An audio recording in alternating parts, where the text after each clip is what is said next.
Welcome to the London Property Podcast, your trusted guide through the complex and ever-evolving world of London real estate. We help clients manage, protect, and grow their property wealth by connecting them with the right expertise from finance, law, and tax to construction, design, and strategic advice. Through conversations with industry leaders, we bring you clear, practical insight into the trends, challenges, and opportunities shaping the market. Let's dive in. The property football. Politicians cannot leave property alone. Shelter is a fundamental human need. Property is where most real wealth actually is made, which makes it the single most irresistible target for any politician who needs a headline, or a treasury win, or a manifesto line that sounds bold. I've watched this from the lines for 30 years, and the pattern never changes.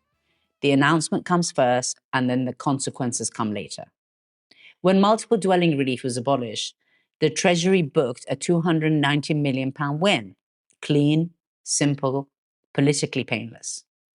What didn't make the press release is the 500-home build-to-rent schemes that quietly failed their funding tests the following week.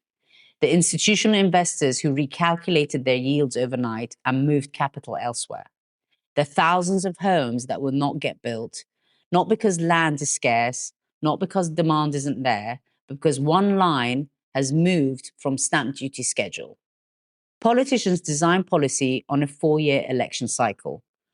Property operates on a 20-year cycle. When those two timelines collide, it's never the Chancellor who absorbs the damage. So who's holding the line? You're listening to the London Property Podcast. We help clients manage, protect, and grow their property wealth. If you find this conversation useful, don't hesitate to get in touch. Now, back to the conversation. The British Property Federation isn't glamorous. They don't get much column space, but they are, in practice, one of the very few bodies doing the unglamorous work of translating market mechanics into language Westminster can actually process. When government pushes a new investment vehicle, it's the British Property Federation at the table making sure it's structured in a way that can attract global capital, not just satisfy a press officer. When house building targets are announced, they're the ones pointing at the real bottleneck. Not money, not demand, but a local planning system so broken it can swallow ambition whole. I don't always agree with everything that they champion, but in a market permanently in the crosshairs of political agendas, having a well-resourced body doing this work really matters. So what does this actually mean for you? You can't outguess the next political cycle. That isn't a counsel of despair, it's a liberation. The goal is adaptability, understanding which policy shifts cause genuine structural damage to yields and capital values, and which are noise the market will absorb within 18 months. The Renters' Right Act, now in force, is the former. Section 21 is gone. Rolling tenancy is mandatory. The landlord who treated that as background noise is now scrambling. The ones who restructured ahead of the 1st of May have already moved on to the next question. The next question for most of my clients is this.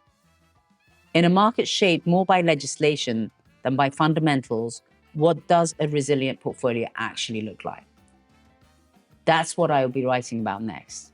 If you're wrestling with a specific policy impact right now, whether it's renters' rights, leasehold reform, stamp duty strategy, get in touch with me. Your questions are what makes really useful topics for us to cover. Thanks for listening to the London Property Podcast.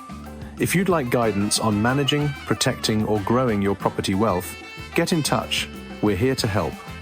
And if this episode proved valuable, share it with someone who takes the market seriously and make sure you're following so you never miss an update.